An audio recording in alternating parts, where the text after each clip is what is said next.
Good morning, everybody. Good morning. Good morning. And I see our participant list is quickly increasing, so we'll give it just about a moment, and then we will start our program.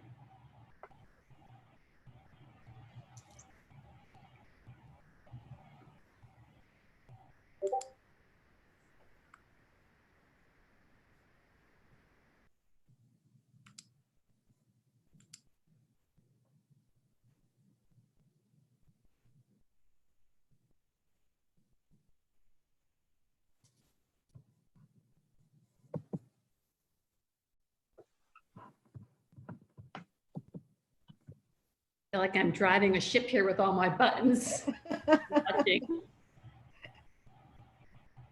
We've had well over 75 people register for this morning's program, and so people are dialing in very quickly. We are just about at 40 now, and at 11:02, which just became now, I think we are ready to start, and I know that we'll have more people that will join us.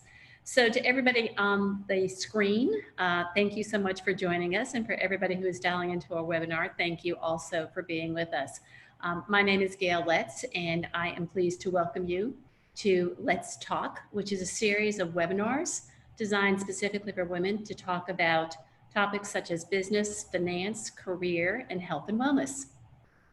Our program this morning is part of a three-part series of discussions that we're going to have, focusing on the topic of diversity and inclusion. This morning's program features an impressive panel of women who I'll introduce in just a moment, and we'll be talking about racial inequity and how we as women can join together in a shared sisterhood to make a difference. Our next program will be on July 29th, when we will discuss how to create a culture that embraces diversity and inclusion. And then our third part will be on August 19th, when we'll talk about building a diverse workforce for the future. During the course of our conversation this morning, we'd like to have you submit your questions, and we'll try to incorporate as many of those into our remarks as possible. So you can use the chat or Q&A function at the bottom of your screen. So let's get started. Let me first introduce our speakers, our panelists. And I'll ask each of you to raise your hand so that everybody can see who you are, because I don't think the order I have you on the screen is the same that some of our viewers may see. And by the way, for anybody, you can change the order of people by using the speaker view at the top of your screen. Adrienne Whitaker. Adrienne is currently Senior Business Director for SOAR 365, and she has been there since July of 2017. Adrienne is an advisory board member for C&F Bank. She is on the City of Richmond Minority Business Enterprise and Emerging Small Business Advisory Council. She was Vice President of Philanthropy and Marketing for Virginia Home for Boys and Girls. She was Vice President for Institutional Advancement and External Affairs for Virginia State University. And she was SVP and my right arm when we were together at SunTrust. She was my head of marketing. And I fondly referred to her as my chief of staff because she kept me in line all the time. Our second panelist is Michelle Ellis Young, dressed in her Zeta blue, I understand. Michelle is Executive Director of the American Red Cross, where she has been there since January of 2020. She was previously Director of the Retail Alliance Foundation. She was Manager of Customer Service and Community Relations for Farm Fresh, a course reviewer for the American Council on Education, and an adjunct instructor for the Bryant and Stratton College. Welcome, Michelle. Good morning. Our third panelist is Mary Kate Andrus, who is CEO of the YWCA of Hampton Roads, where she has been since April of 2016. Previous to being with the YWCA, Mary Kate was Philanthropy Director for the Girl Scout Council of the Colonial Coast. She was also Director of Leadership and Planned Giving for Virginia Wesleyan College. She was Major Gifts Officer for the Eastern Virginia Medical School, and she was an Advancement Associate at Westchester University.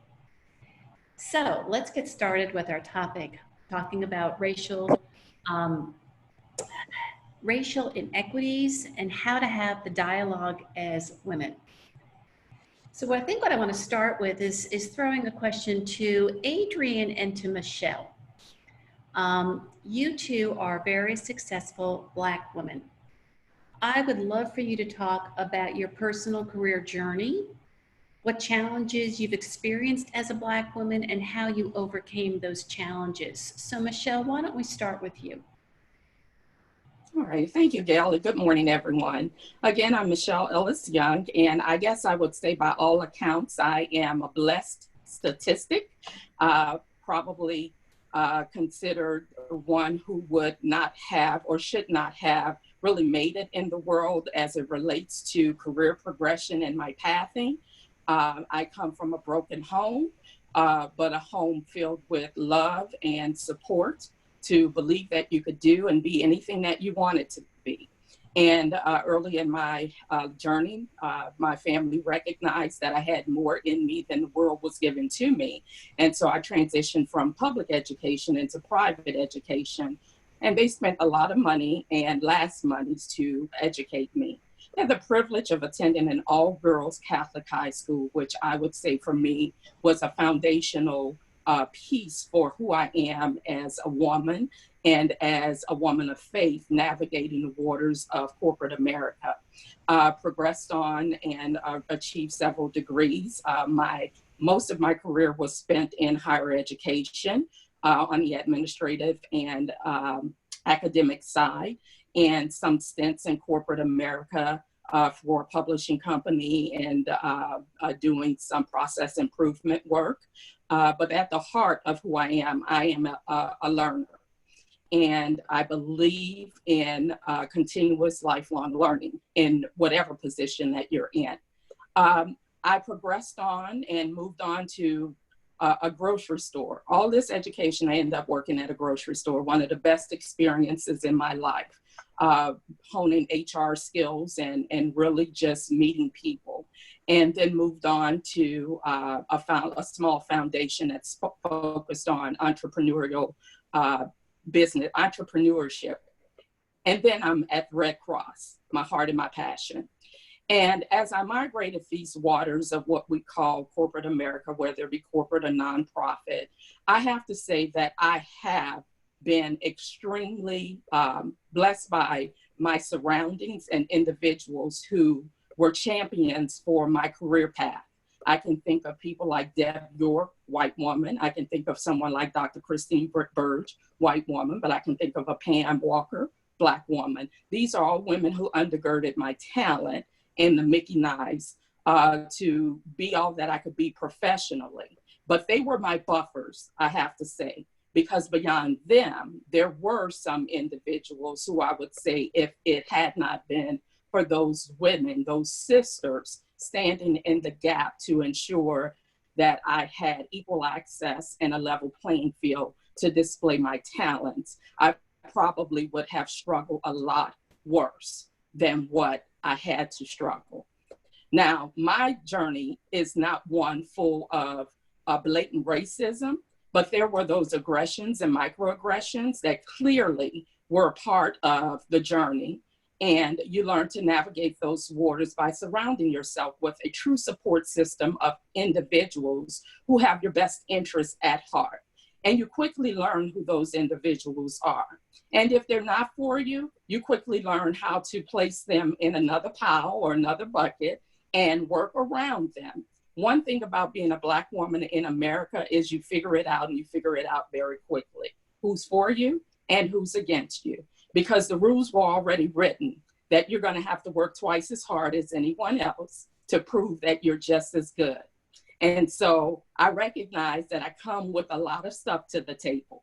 I come to the table as a Black Southern woman who is, I hate to say it, aging gracefully, I will say, which says to people that I'm not qualified, I'm slow, I'm too sensitive, and I don't have the ability to do those things. But they forgot I was a little Black girl from New Orleans, Louisiana, whose family told her, be better than your best, and in all things, you can succeed. So that's kind of my journey and how I've moved about. Michelle, heaven help anybody who underestimates you. Force of nature, and I absolutely love it. Thank you, thank you. Adrian, how about you? Gail, first of all, thank you so much for allowing me to be part of this panel. It's a big honor, and so thank you so much. Gail, my story is a lot like Michelle's, even though there are different nuances. As you know, I'm not first generation college. A couple of generations in my family went to college before me. However, that did not mean that there were any less challenges. In fact, as a child, I was told very early on that there would be challenges. There would be individuals who would want to block my path, and I had seen it happen with my own father. I had seen it with other individuals in my own family. But when I talk about my journey in corporate America specifically, a lot of times people think that my story starts just 20 years ago. Because if you look at my time, it seems like for a long time, I've had a very successful career. I've been very blessed. And that's a word Michelle used. I've been very blessed. And so I think I became a vice president at SunTrust Bank, where you and I worked. I was around 30. And I was a senior vice president at the bank, probably around 35. However, when I started off at the bank, my start looked very different than other people who were where I was when I left the bank. And what I mean by that is I went to the College of William & Mary. I graduated from William & Mary. I then worked at a small thrift where I progressed to a assistant branch manager. I went to retail banking school. And then when that institution failed and I had to go to a larger institution, Crestar, which became SunTrust, my thought was I would be able to easily go into another position as an assistant branch manager. That wasn't the case. There were positions that were available, but they were not considering me for those positions. Instead, my very first interview at Crestar, which again was SunTrust, was as the assistant to an assistant. So it was the assistant to an administrative assistant. And I didn't get the job. It was to answer the phones as a receptionist. And mind you, I had been a telephone operator for William & Mary for 3 years while I was in college. And the individual, the woman who was interviewing me for the job, who was the administrative assistant, said to me that she didn't think I was going to be able to grasp the fast pace of being able to do that job. I haven't shared that a lot with people because a lot of people don't know that that was my very first introduction into the bank. And then when I did come into the institution, again, others were coming in who had the same background, graduate from college, gone on to graduate school, couple of years experience in banking. Others had come into the management training program to be able to go on to become in commercial banking or wealth management. My first opportunity that I got at the bank was in the basement. It was in the basement in a clerical position. I was with several other people who were in the basement. And it was one of those positions where there was when I say basement, no light at all, just basement, practically a dungeon, gates closed in the securities area. No one else who had my job, except for one person, a Black male, actually even had a college degree. The only requirement for that job was as a high school graduate. That was my introduction into our institution. And it really told me just how far I was going to literally have to climb. And I agree with Michelle. It was thankfully that I had a good system around me, some wonderful mentors, some wonderful supporters. But I was very fortunate. I also had some good sponsors.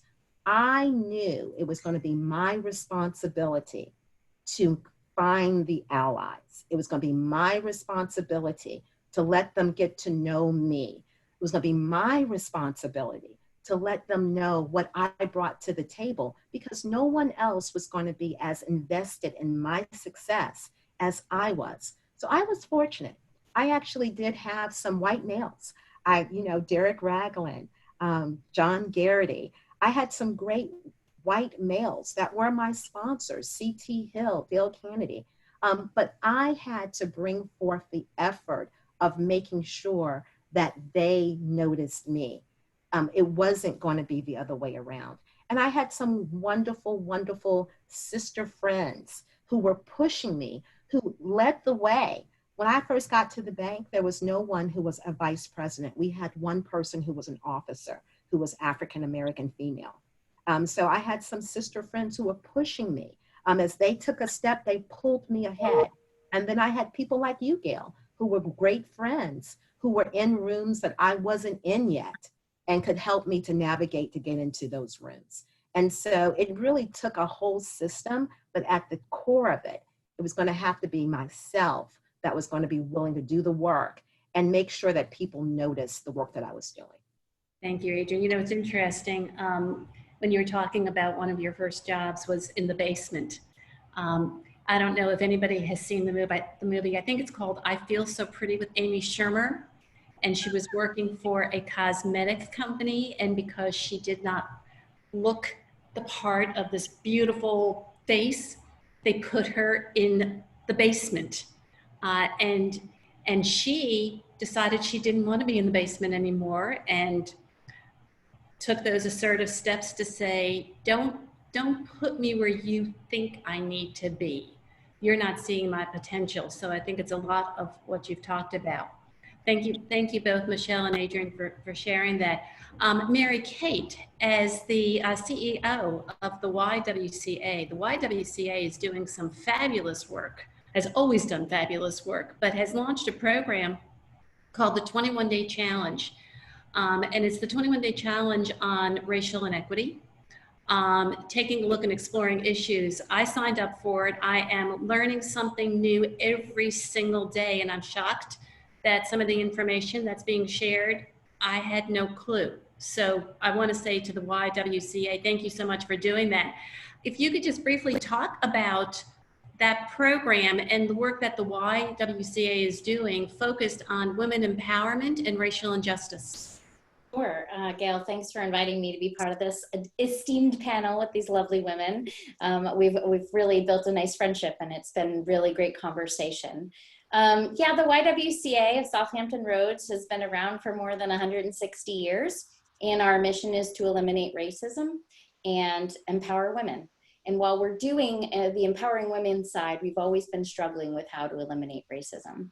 We know that we single-handedly can't do it by ourselves. It takes a group, it takes an effort, it takes some activation. And so what we thought we might do is educate our community by creating this 21-day challenge.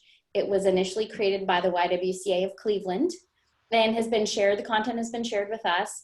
And then we have thrown in a little bit of local content because we think that it's important living in Virginia that we know our local history. We talked last week about education and talked about the Norfolk 17.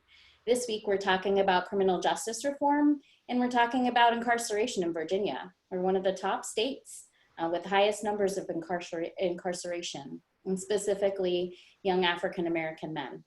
So we're doing this. If you sign up, it's free on our website, ywca-shr.org. We're in the 11th day. I believe today is the 11th day, so we're about halfway through. And every morning at 6 a.m., you receive an email in your inbox. And it gives you 5 minutes of action steps. Read an article, listen to a podcast, watch a TED Talk, watch a video. And really it educates you about structural racism, institutional racism. It defines some terms. It talks about white privilege. We talk about, again, criminal justice reform and racial justice. And it really educates you on what's going on. If there's, you're feeling like you're learning, you're yearning for information, as Michelle said, I consider myself a lifelong learner as well.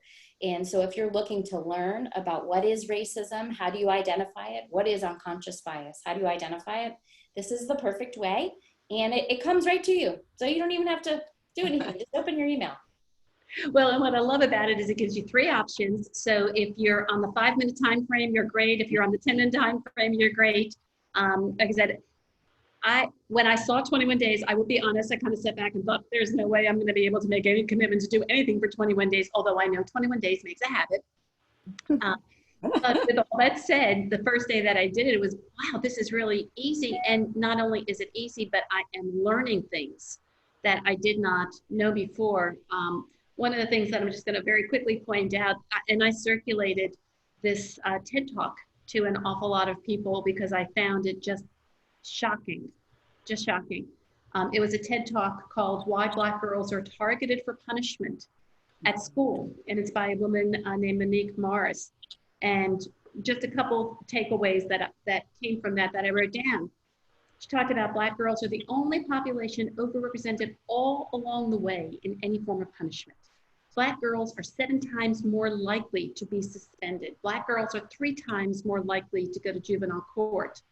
Black girls are perceived as needing less nurturing, that they are much more aware of sex. They don't have to be sheltered. And this disparity is formed viewing them at age as early as 5. The third thing, people view girls age 5 as being these street smart girls, which is really shocking. They don't allow the opportunity to do it. One quick question before I forget it is somebody saying if we sign up now for the 21-day challenge, can we access the days that we've missed? Great question, Joanne. Sorry I didn't mention that. Yeah, the previous 10 days are listed on our website. So you can go back and start from the beginning while you're also receiving what comes in your inbox. Yes. So staying on the theme, it said Black girls are viewed as older and more experienced. Black girls are viewed as too loud, too angry, too visible. Black girls are told they have to conform with their hairstyles. And it talks about the stress of what that does. And to any of us, I mean, I just got clipped and dipped yesterday. I fret with my hair all along, but my hair is so much easier to deal with because it's just thin and fine. I can just blow dry it and get it done in 10, 15, 20 minutes.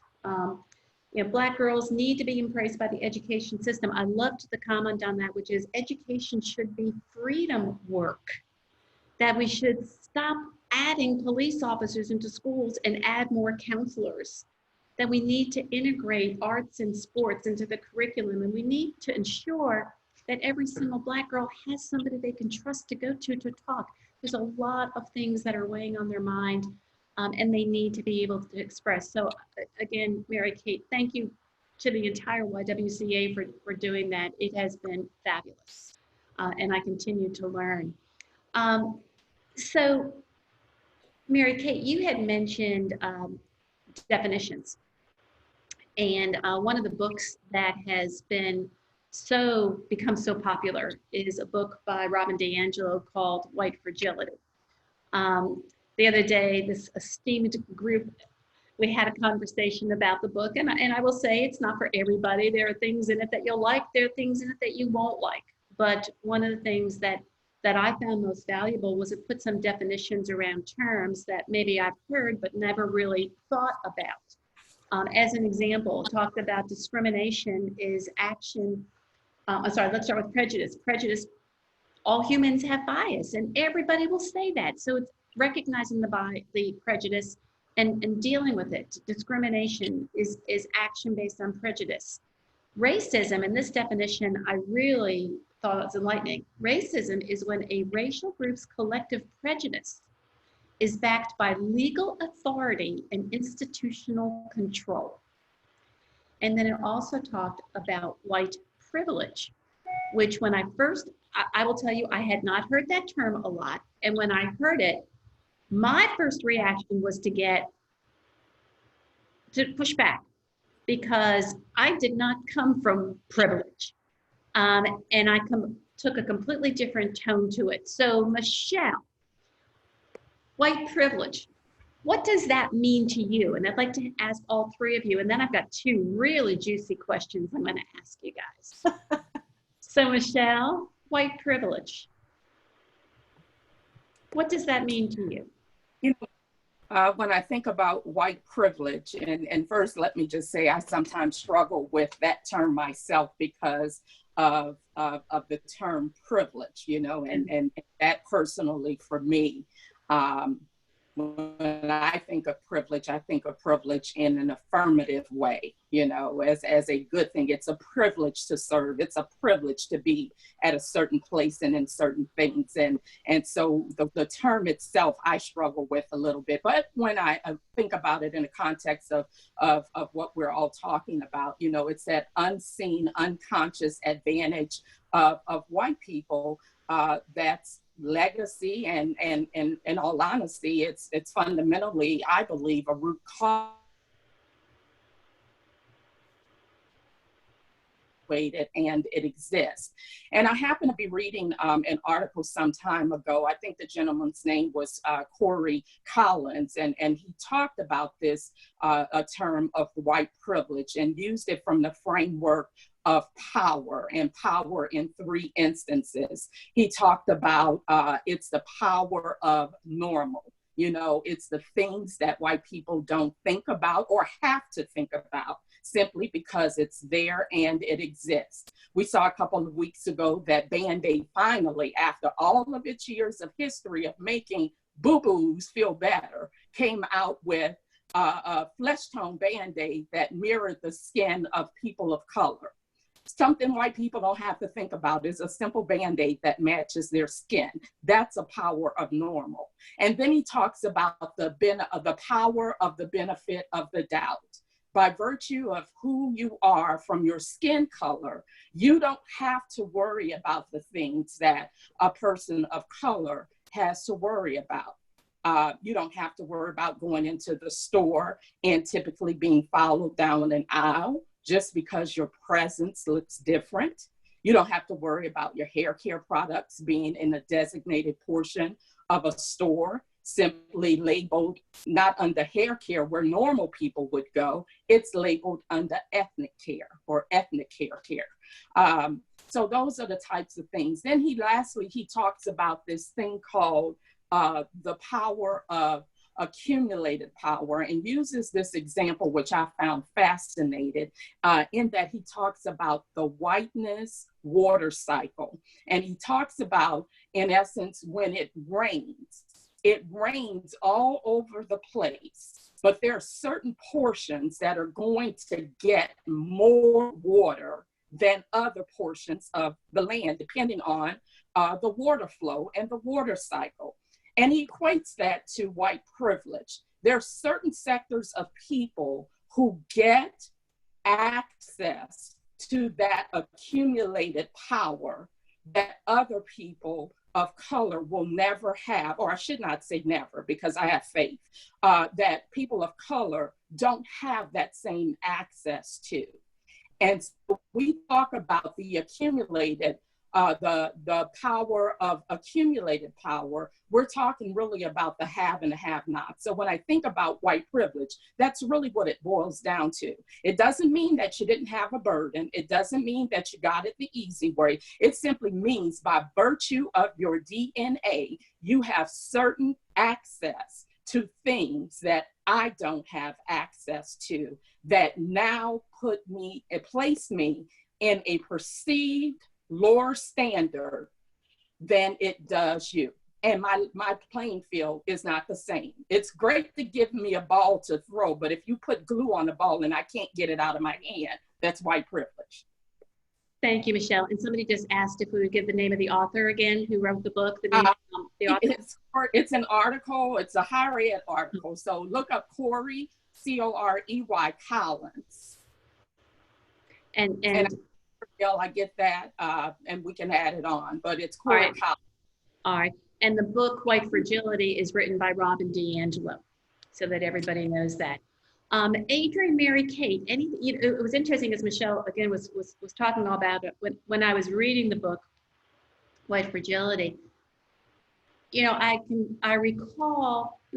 know that there has been some boycotting of the Academy Awards and the Grammys because not enough Black people have been being nominated for things. But what the book, and again, there's parts of the book that I like and parts of the book that I don't like.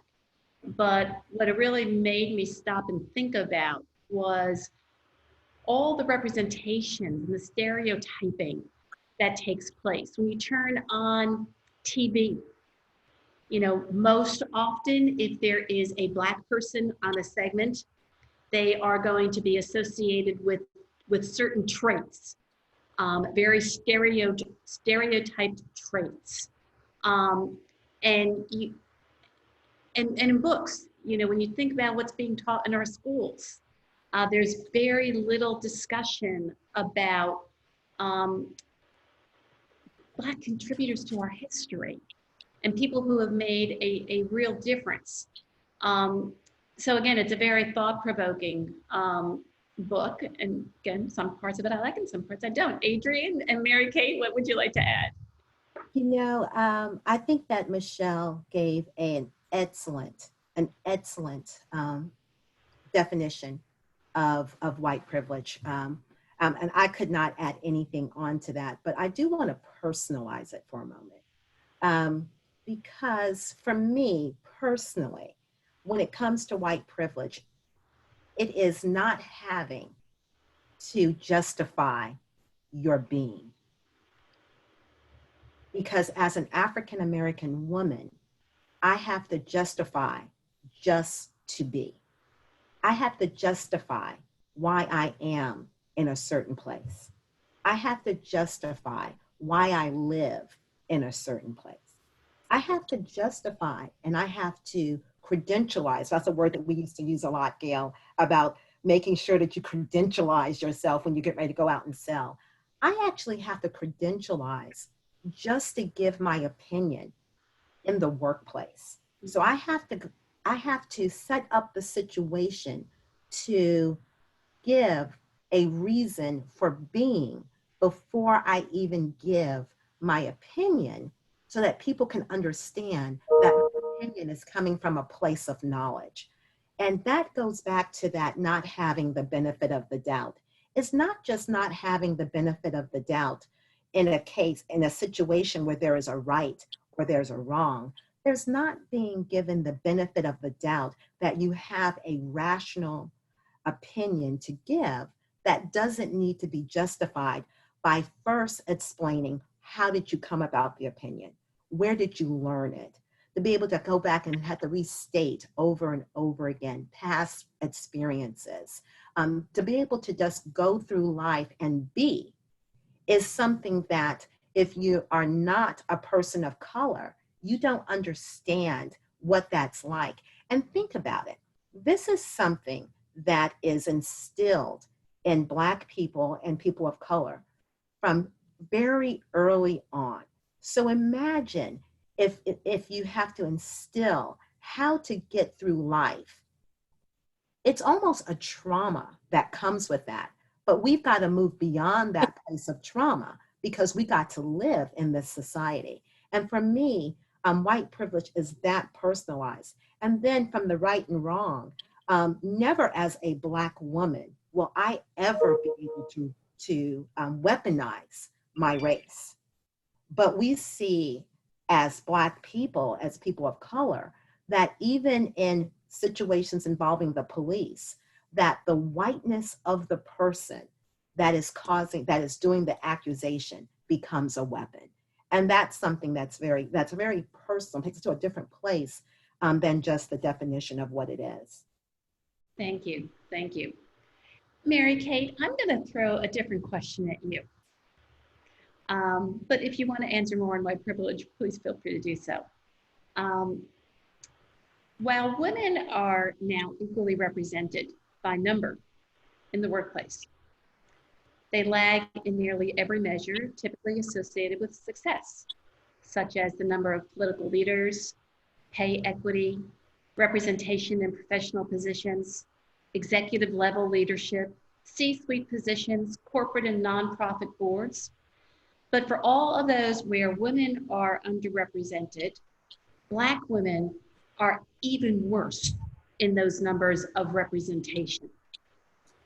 How would you assess the relationship between Black and white women in business? And do you have any thoughts on how we can leverage our sisterhood? Yeah, thank you, Gail, for that question. And that's something the YWCA sees as our platform is access to equal pay, access to maternal health care for women of color. These are things that we're advocating for because we know that there is a disparity and the disparity is large. I want to say one thing about white privilege from a white person's perspective, if I could, and that is that every white woman that I speak with initially, when I mention the word white privilege, she tells me her story of strife and lack of access to money, growing up poor, single mom, maybe didn't have food to eat. I always tell the story that my mom served us liver and told us it was ground beef and it's really good with ketchup, but it's not. You know, we grew up poor, and that's okay, and I'm acknowledging that that is an issue.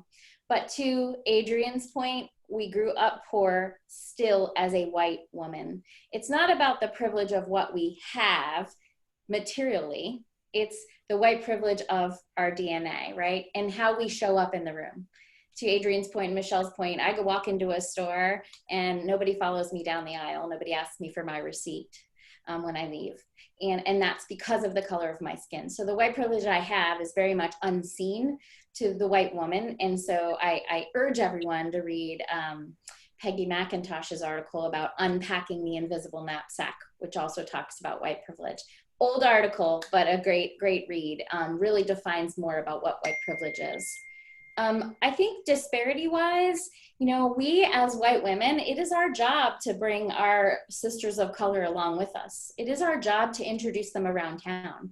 It is, as an ally, as a co-conspirator, the only way we are going to change is to work together and to really create opportunities for women of color.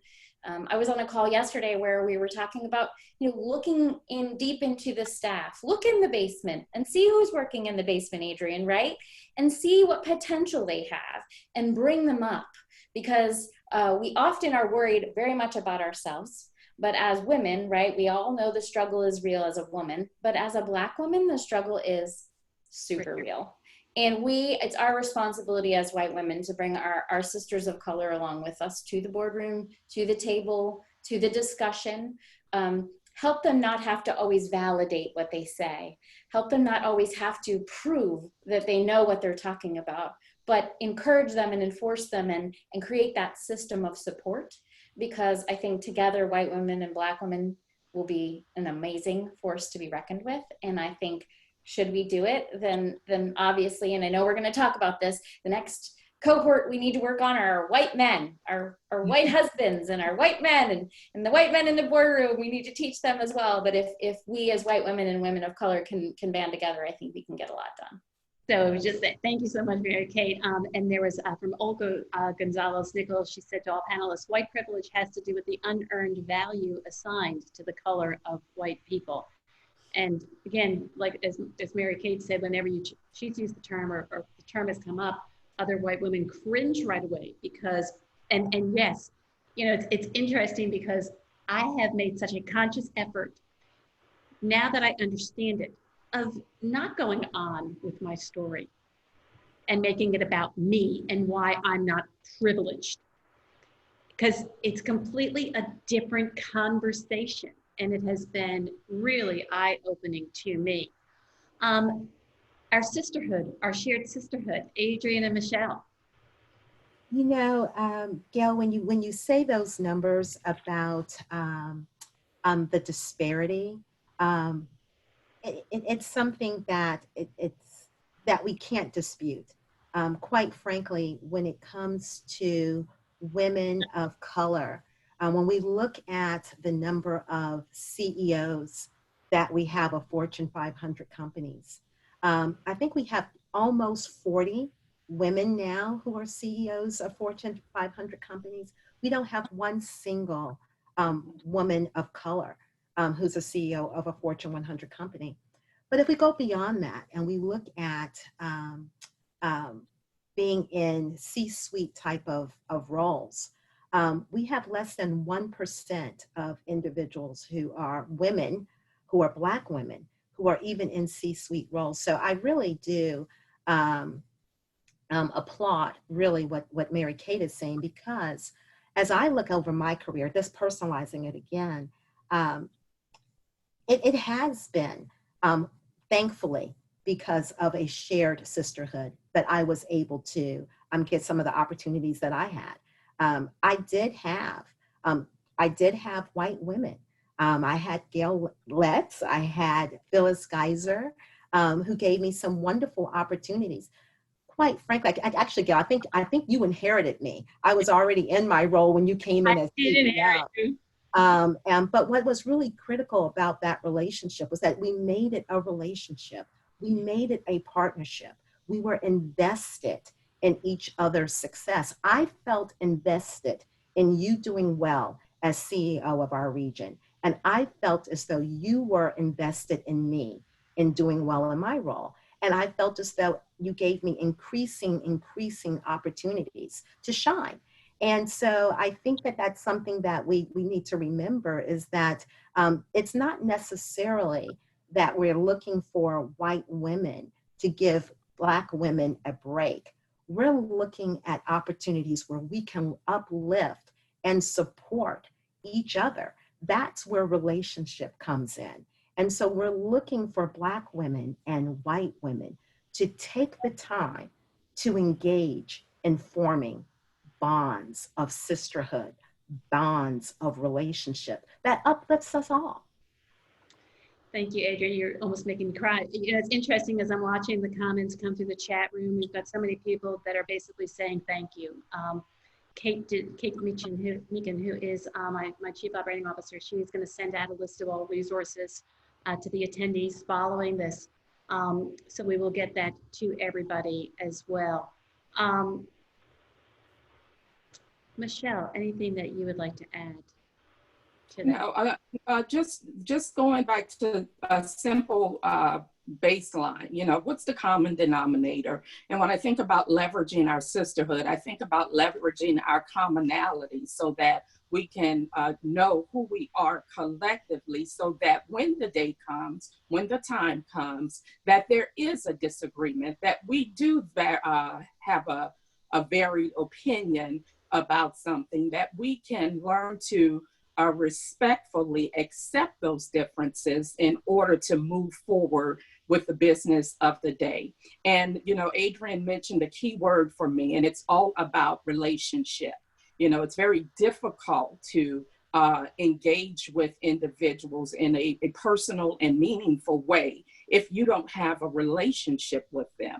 And so at all costs, as women, Black women, white women, other women of color, we have got to get back to that nurturing place that's really in our spirits, and that's to take care of one another. And if we can do that, then we can start to really have some meaningful dialogue and create an environment of inclusiveness, where that diversity of thought, of who we are as individuals, does not continue to separate us, but certainly brings us closer together. Thank you. Before we move to another controversial topic, I do want to say, you know, this is the reason Let's Consult was formed last year, which is to bring together women supporting women. And as I've built the team with Kate Meekin and with Candace Mraz and Adrienne and an intern from the University of Richmond, it's how do we help each other? We know that collectively we can do so much more as a group. We can make so much more of an impact. Singular, you might have power, but together you can make an impact.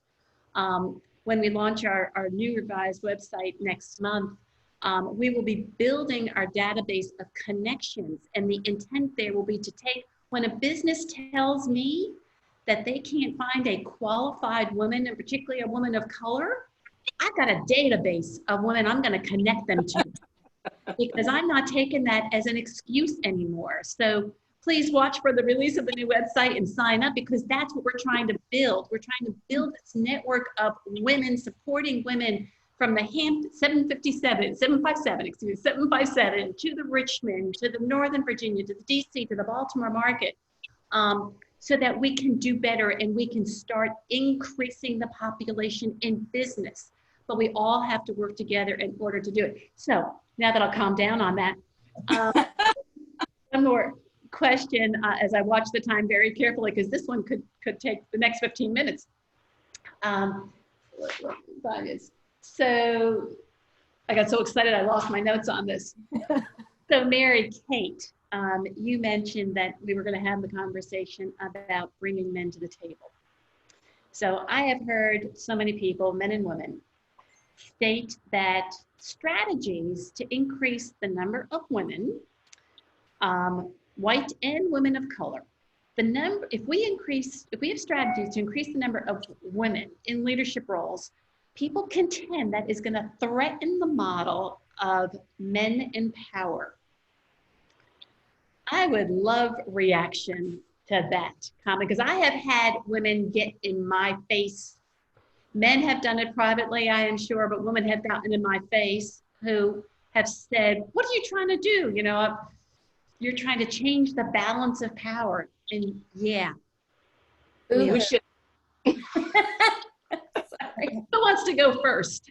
Go ahead, Mary Kate. I just said boo-hoo. I live in a house with 3 men, right? So I've got 2 boys that I'm trying to teach how to respect women, right? Treat them right, and also understand the world that we live in. And so I think it's our onus, it's on us, right? We talked yesterday about George Floyd's mom, and how George Floyd at the very end of his life yelled for his mama. And we talked about how that is helping bridge the divide between white women and Black women. And I do believe that that is the case. But our maternal, our nurturing instinct is to fix everything, right? We go to work, we put our superhero capes on, and we get it done. And we go home and we cook dinner and we have laundry done, and somehow we get to do it all.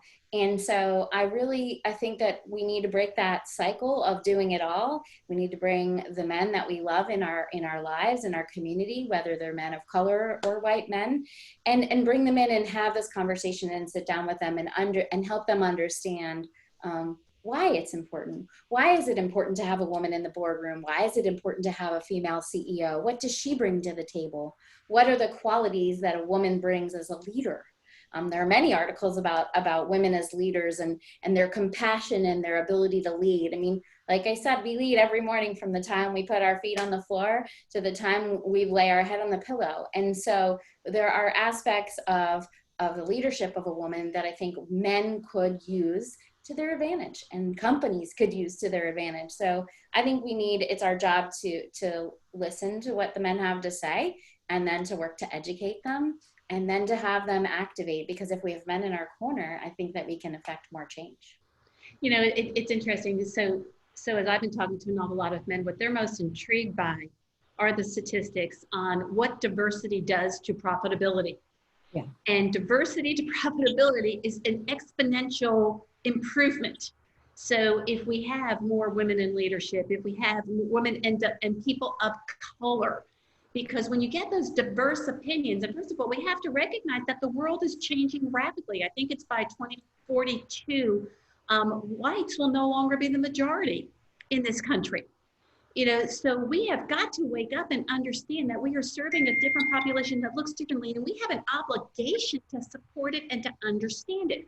And if we are in a leadership role and we have a responsibility to our shareholders, we can't stick our head in the sand, because we're going to take our company down if we don't recognize the change in demographics and figure out. So if we don't have any of the moral fortitude here, let's understand it from a business perspective.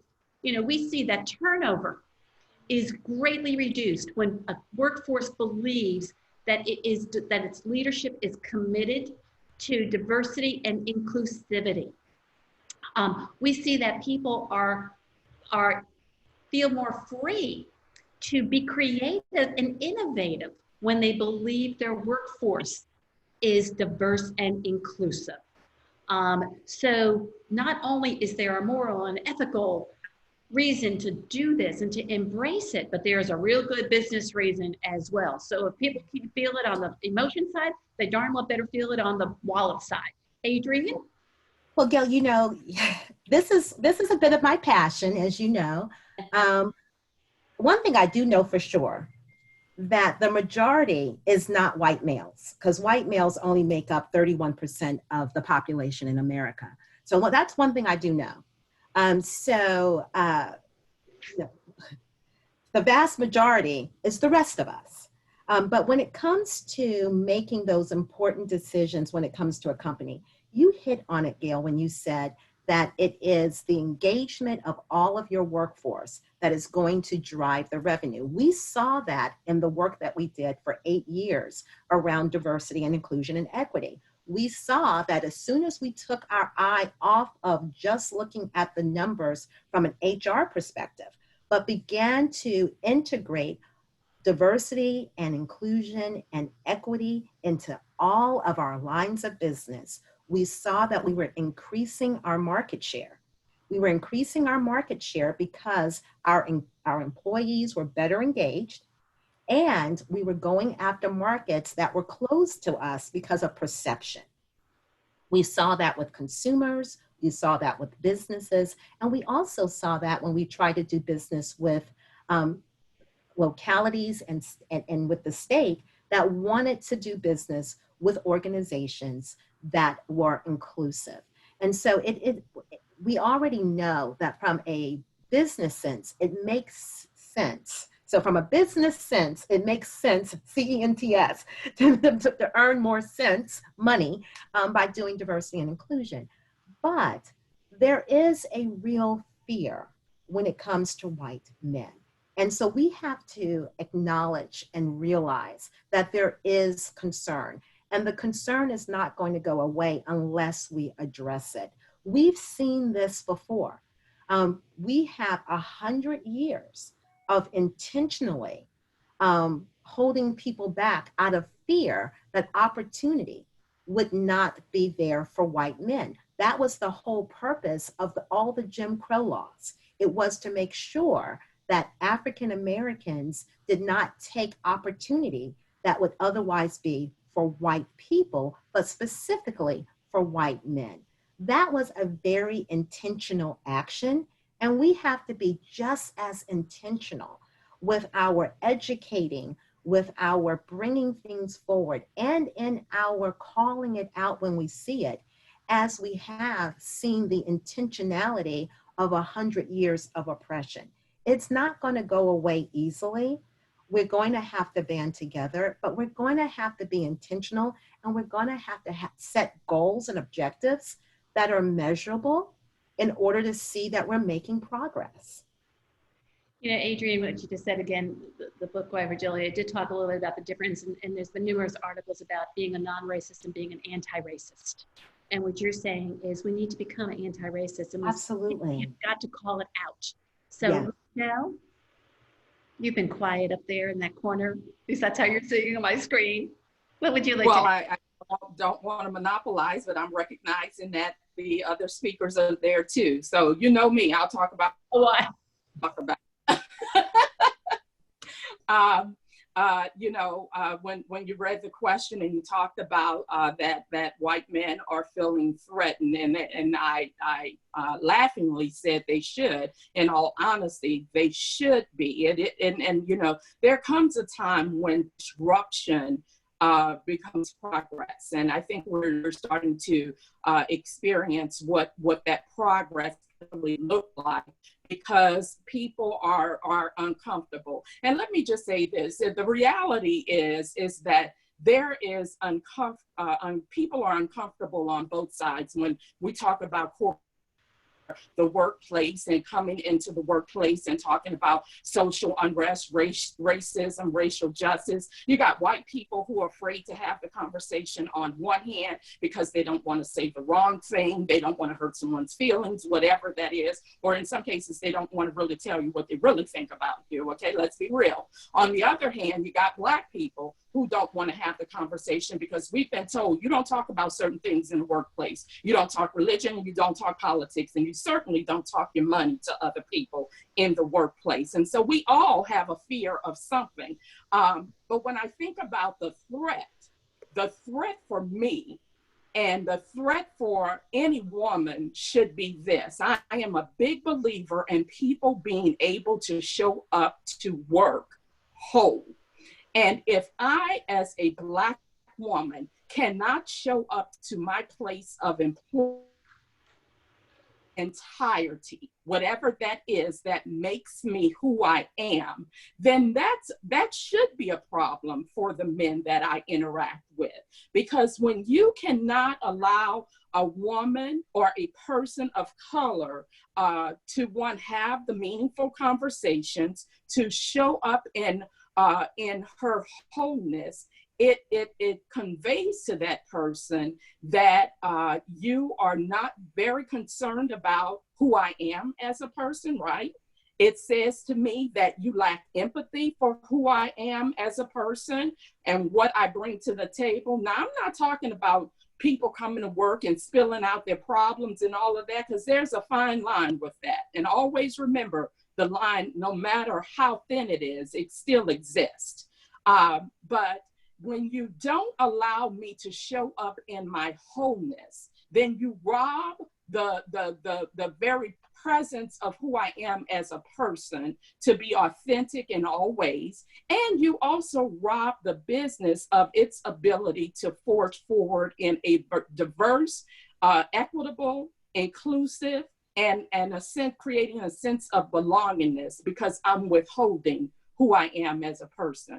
So I say change changes everything. There are things that need to be changed. And we're not saying we're dismissing the thoughts, the actions, and the feelings of white males, but I'm going to tell you, as I've mentioned, we are coming through those doors. And no longer are we coming through the doors ones and twos and threes. We're coming in to take it by force. And when I say take it by force, that is a sisterhood, a shared sisterhood of women who are armoring up to move forward beyond what others say we can do or we should be doing just because we are women. So if we have to kick your door down, we're going to do that. If we have to stand in front of you until you raise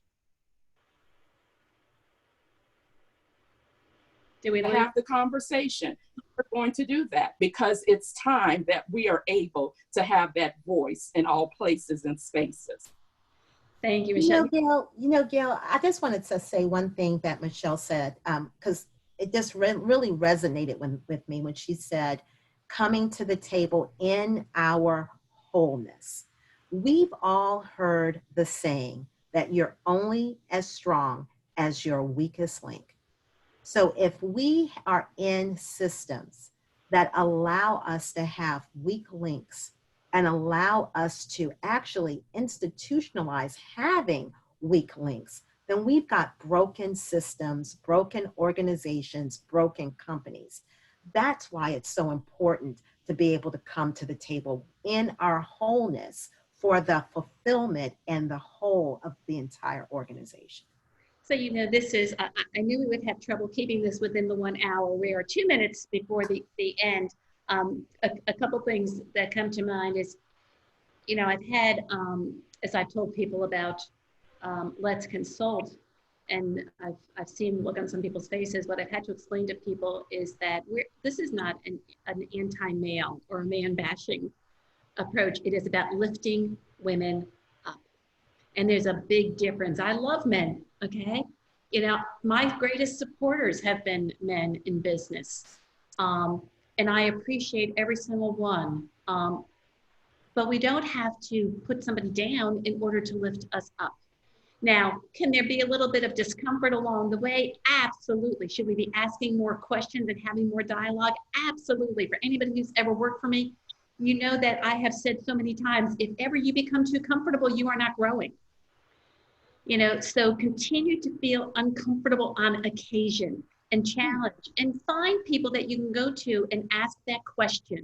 I have been so fortunate to have worked for years with Adrienne, and there are other people who come to mind like Patty Hamlin and Hank Coleman, who, when there has been an issue of Black that I've wanted to question, I have felt so comfortable into going into their offices and say, all right, I know I'm not going to offend you because I can talk to you, but I got a question.